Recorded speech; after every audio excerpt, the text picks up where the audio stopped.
2025 কোরবানি চলে আসলো। যথারীতি আমরা যে টিম পারচেস টিম এবারও রেডি হচ্ছি কোরবানির জন্য, কোরবানির গরু কিনবো। তো এবছর রূপু ভাই, নাইম ভাই আমাদের জয়েন করতে পারেনি অফিসের জন্য। তো মারুফ, জীবন এবং ফয়সাল ভাই এরা যথারীতি সময় মতো চলে আসে। চলে আসার পর আমাদের প্রস্তুতি শুরু হয়। আমরা টাকা গুছানো, টাকা গণনা, টাকা রেডি থেকে শুরু করে গামছা, ক্যাপ, রুমাল, যা যা লাগে আমাদের, ছাতা, রেইনকোট সব ব্যাগে গুছাচ্ছিলাম। তারপর আস্তে করে আমরা নিচে নামলাম। এই মুহূর্তে বাসায় রঙের কাজ চলতেছিল, পুরো বাসা অগোছালো অবস্থা হয়েছিল। তারপর ওই অবস্থায় আমরা নিচে নেমে গাড়িতে উঠলাম। গাড়িতে উঠে এই সময় রওনা দিব। গাড়িতে উঠে আমরা সবাই একসাথে রওনা দিলাম। রওনা দিয়ে আমরা মোহাম্মদপুর হয়ে বেড়িবাঁধ দিয়ে যাই, কারণ ফ্যামিলিতে অনেক জ্যাম থাকে। তো বেড়িবাঁধ দিয়ে যাওয়ার পথে আকিব ভাই ফোন দিল যে আকিব ভাই একটা গরু দেখে রাখছে আমাদের জন্য 11 নম্বর হাসিল কাউন্টারের কাছেই। তো আমরা গাড়িতে মজা করতে করতে, ভিডিও করতে করতে যাচ্ছি। এভাবে যেতে যেতেই এক পাশে দেখলাম যে এরকম অনেক বাসে গরু বাঁধা আকিব ভাই দাঁড়ায় আছে। তো সেখানেই আমরা দাঁড়াইলাম, নামলাম। তারপর যথারীতি শুরু হয়ে গেল ভিতরে ঢোকা। আকিব ভাই যে গরুটা দেখছিলেন ওটা আসলে ওভাবে করে হয়নি আমাদের। তো আমরা গরু দেখতে শুরু করলাম। প্রথমে একটা বড় গরু দেখলাম, ওটা জাস্ট এমনি দেখার জন্য। পরবর্তীতে নিজেরা একদম এদিক সেদিক হয়ে ভাগ হয়ে আমরা গরু দেখা শুরু করি। কীভাবে কোন জায়গায় কী কী ধরনের গরু আছে, আমদানি কেমন, কালেকশন কী কী আছে, কীভাবে একজন একজনের পিছিয়ে পিছিয়ে ঘুরতে থাকি কোন দিকে কী আছে।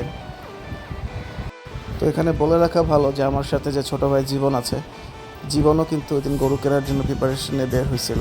তো আমরা একসাথে জোড়া নিব। আমার বাজেট ছিল হাসিল সহ 1,80,000 মধ্যে, আর জীবনের বাজেট ছিল হাসিল সহ 2 পর্যন্ত আর কি। তো আমরা এক সাইজ ছোটো বড় গরু দেখা শুরু করি। তো এখানে যে গরুটা আমরা দেখতেছি, এখানে আপনার একটা জোড়া দেখি, জোড়ার দাম চাওয়া হয় 5.5 লাখ। তো আমরা আসলে ওই দিন অনেকক্ষণ ঘোরার পরেও গরুর যে গ্যাপটা, যে 4-5টা বা 6টা গরু আমরা দামাদামি করছি, গরুর গ্যাপটা আমরা কোনোভাবেই 30 থেকে 40 হাজার টাকার নিচে আনতে পারতেছিলাম না। যেখানে আমরা চিন্তা করি গরুটা 160 দিয়ে নিব, সেখানে ব্যাপারী লাস্ট থাকে 2 লাখ বা 2,20,000, এই ধরনের একটা গ্যাপ হয়ে যাচ্ছিল। গরুর হাটে ক্রেতা তখনও কমই ছিল, কারণ আজকে হচ্ছে 4 তারিখ, জুন মাসের 4 তারিখ, আমরা সকাল 11টার সময় হাটে পৌঁছাই।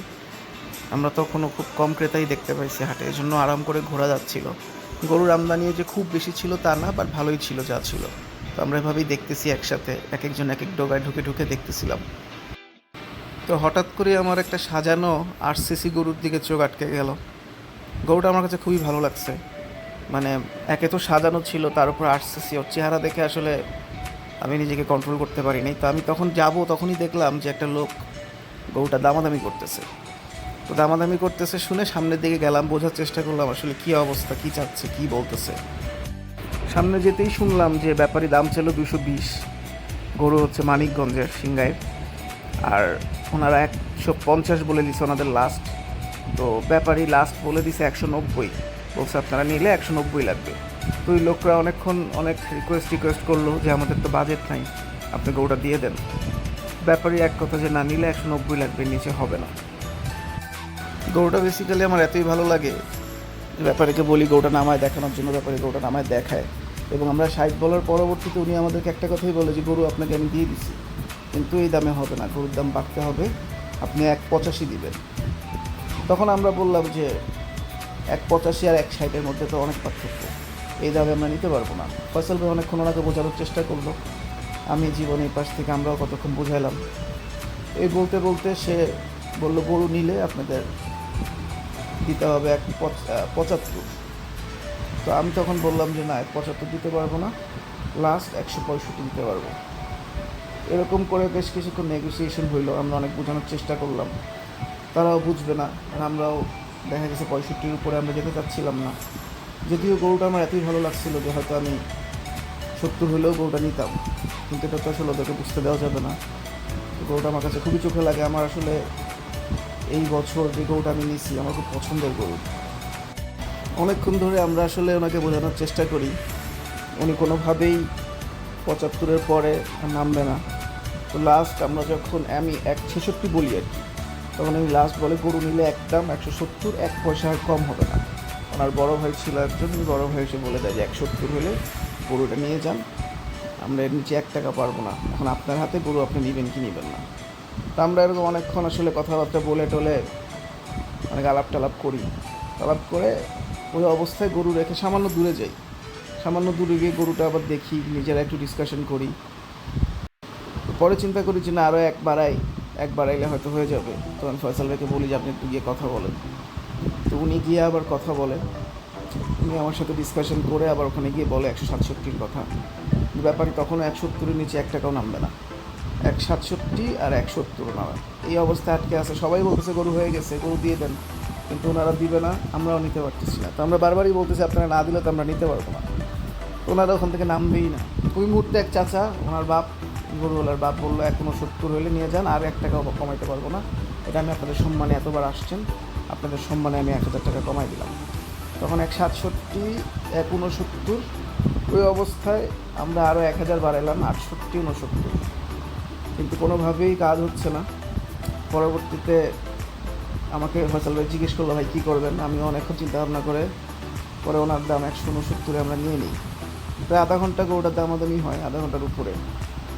পরে 169 নিয়ে নেই, কারণ গরুটা আসলে আমার এত চোখে লাগছে, এত ভালো লাগছে, আমি গরুটা কোনোভাবে হাতছাড়া করতে পারতেছিলাম না। আর আশেপাশে গরুটা দেখার জন্য অনেক লোক বারবারই আসতেছিল, বিভিন্ন ক্রেতা এসে দাম জিজ্ঞেস করতেছিল। পরে আমি যেহেতু নিয়ে নিই ওই দামে, পরে আমার ওখান থেকে রশি বের করে দিই। আফিফ ভাইকে ধন্যবাদ। আফিফ ভাই পাকিস্তান থেকে আমার গরুর জন্য রশি, মালা অনেক কিছু নিয়ে আসছে। তো মালা আমি বাসা থেকে পরাই, কিন্তু ওদের ওখানে মালা পরানো ছিল দেখে ওটা খুলি না। তো লাল রশি প্লাস মুহুরি এগুলো আবার গাবতলি থেকেও কিনি। আফিফ ভাইয়ের রশিটা ওখানে পরাই না, আফিফ ভাইয়ের রশিটা বাসায় এসে পরাই। তো ওখানে আমার লাল রশি ছিল, ওটা আমি পরাইতে দিই, ব্যাপারীকে ওরা পরায় দেয়। টাকা গণনা চলতেছে, টাকা গণনা করে গরু বুঝাই দেওয়া হবে, তারপরে গরু নিয়ে আমরা বাসায় যাব। তো এই মুহূর্তে জীবনের গরুটা কেনাও জরুরি, জীবনের গরুটাও দেখতে হবে। আমাদের সাথে রূপু ভাই আসতে পারে নাই, কিন্তু আকিব ভাই ওই সময়টাতে যখন বার্গেনিং ফাইনাল পর্যায়ে, সে রূপু ভাইকে ঠিকই ভিডিও কলে আনে। আপনারা ভিডিওটা ভালো করে খেয়াল করলে দেখবেন যে ভিডিও কলে একবার সে রূপু ভাই কিন্তু দেখতেছে লাইভ বার্গেনিং।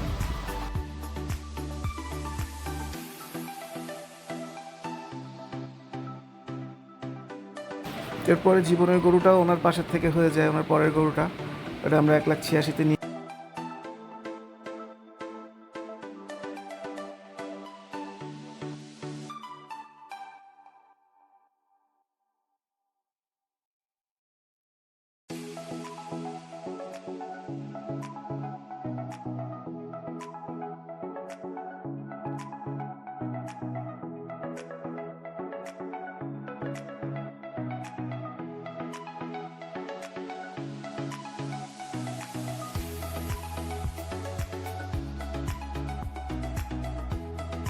তো পিক আপে যে ছবিটা, আমরা দুটো গরু নিয়ে রওনা দিচ্ছি।